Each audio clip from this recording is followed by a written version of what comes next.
In the span of just a few years, the global energy landscape has shifted dramatically. Oil giants are losing dominance, climate targets are reshaping investments, and nations once dependent on fossil fuels are searching for new lifelines. But nowhere is this shift more profound than between Europe and Africa.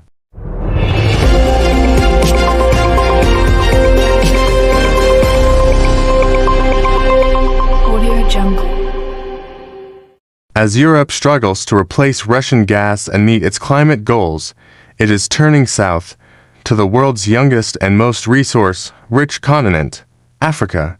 A continent once labeled as emerging is now leading a $100 billion race that could define the world's next energy era. This is the story of how Africa became Europe's new power source, and why this transformation could reshape the global balance of power for decades to come.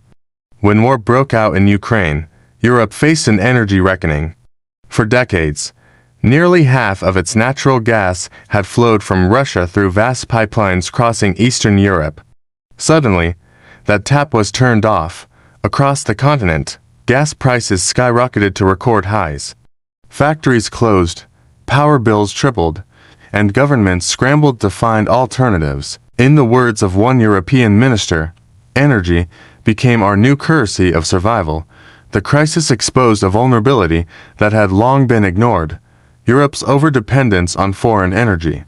So, the search began: LNG from the United States, oil from the Gulf, nuclear extensions in France. But one region stood out for both potential and proximity: Africa.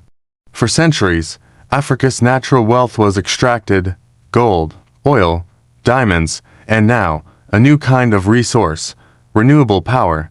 The numbers are staggering. The continent holds 60% of the world's best solar resources, 7 of the 10 windiest sites on Earth, and vast geothermal and hydro potential waiting to be harnessed. Yet, Africa counts for less than 2% of global renewable energy output today. That gap is closing fast. In Morocco, the Noor solar complex stretches across the desert like a golden sea, capable of powering over 1 million homes. In Kenya, geothermal wells in the Rift Valley generate clean electricity from the Earth's core. In Namibia, plans for one of the world's largest green hydrogen facilities are underway, backed by German investment. From Egypt's wind corridor in the Gulf of Suez to Nigeria's massive gas reserves, Africa's energy map is lighting up, and Europe is watching closely. In the past 3 years alone, European nations have committed over $100 billion in energy projects across Africa. Germany has signed landmark hydrogen deals with Namibia and South Africa. Italy has moved aggressively to secure natural gas from Angola, Algeria, and Libya. France and the United Kingdom have partnered with Kenya, Senegal, and Mozambique on wind and solar ventures. Even smaller European states, like Denmark and Norway, are investing in African clean energy infrastructure, betting that the continent's vast potential will soon power the world's green transition. But this isn't charity, it's strategy. Europe's energy independence depends on Africa's stability and production. In boardrooms and government halls, a new understanding is emerging. Africa is not just a partner, it's a pillar of Europe's energy security. Still, not everyone celebrates this energy rush. Critics call it a new form of the scramble for Africa, not for land this time, but for sunlight, wind, and lithium. Across several regions, communities complain of land loss and environmental disruption caused by mega projects designed primarily to export energy north.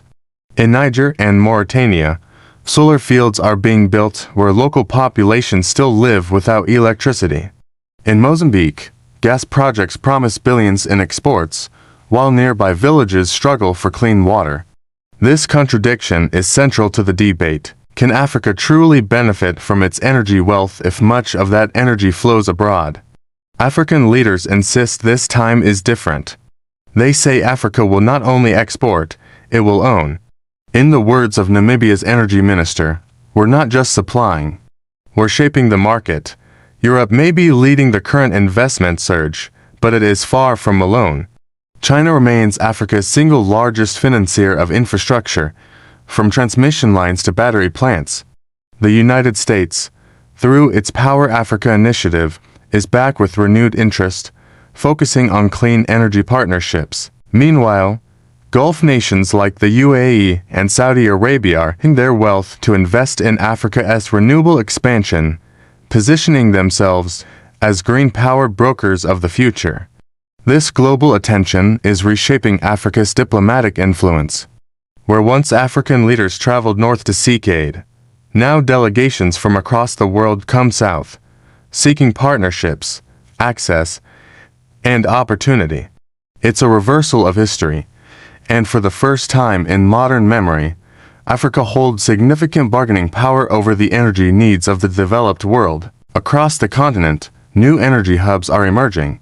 North Africa, led by Egypt, Morocco, and Algeria, is rapidly becoming the Mediterranean power corridor, supplying electricity and hydrogen to Europe. In East Africa, Kenya and Ethiopia are advancing geothermal and wind projects that could soon serve regional grids. Southern Africa, with South Africa and Namibia at the forefront, is investing heavily in green hydrogen and lithium extraction. And in West Africa, Nigeria and Ghana are transforming natural gas into cleaner, exportable fuels. These hubs represent more than power. They represent potential self-sufficiency. If managed well, Africa could leapfrog the fossil fuel era entirely, developing on renewable energy rather than repeating the mistakes of the industrialized world. As the projects expand, so does Europe's dependence on African energy. Under the Atlantic, a 4,000-kilometer cable is being laid to connect Morocco directly to the United Kingdom, delivering clean solar power from the Sahara to London homes.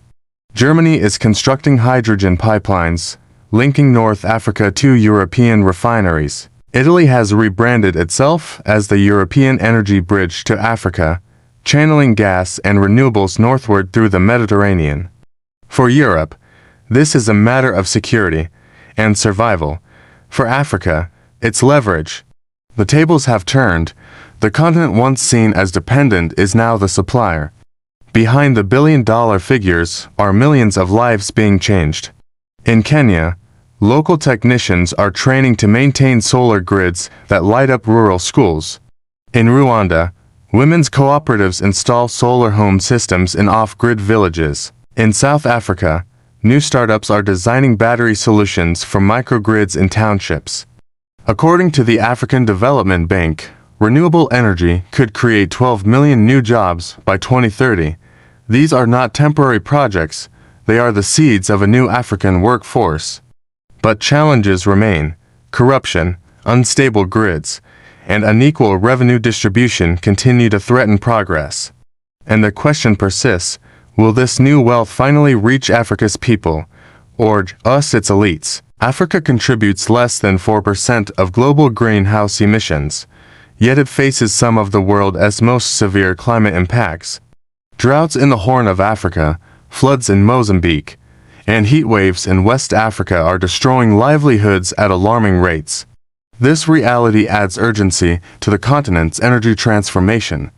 But it also exposes a paradox. While Europe races to decarbonize by importing African clean energy, millions of Africans still rely on charcoal and diesel to survive. African climate activists are calling for justice, demanding that the global north support Africa's domestic electrification, not just its export markets. As one young activist put it, "Don't just buy our sun, help us use it." Energy has always been political, and in today's fractured world, it's becoming a tool of diplomacy once again. Europe's outreach to Africa is as much about influence as it is about electricity. Russia, after its isolation, is also seeking deals in Africa's gas markets. China continues to dominate infrastructure, and the United States is re-establishing presence through green finance programs. Africa is now at the center of global energy diplomacy, a crossroads where every superpower wants a seat at the table. But unlike before, African nations are negotiating from strength. They have resources that the world needs, and they know it. So, who's really winning in the $100 billion energy race? On paper, Europe secures energy security. African governments gain investment and infrastructure. Global corporations profit from long-term contracts, but the real victory will belong to those who can turn opportunity into ownership. If Africa can build its own grids, manufacture its own turbines, and train its own engineers, the continent will not just fuel the 21st century, it will define it. If not, history risks repeating itself, with resources flowing out and dependency flowing in. The race is not just for energy, it's for sovereignty. By 2040, Africa's population will reach to 0.5 billion people, the youngest and most dynamic demographic on Earth. Energy demand will triple, digital infrastructure will expand, and urban centers will multiply. If powered sustainably, this growth could transform Africa into the world's next economic powerhouse and the engine of global green development. For Europe, the partnership offers a lifeline to its energy transition goals.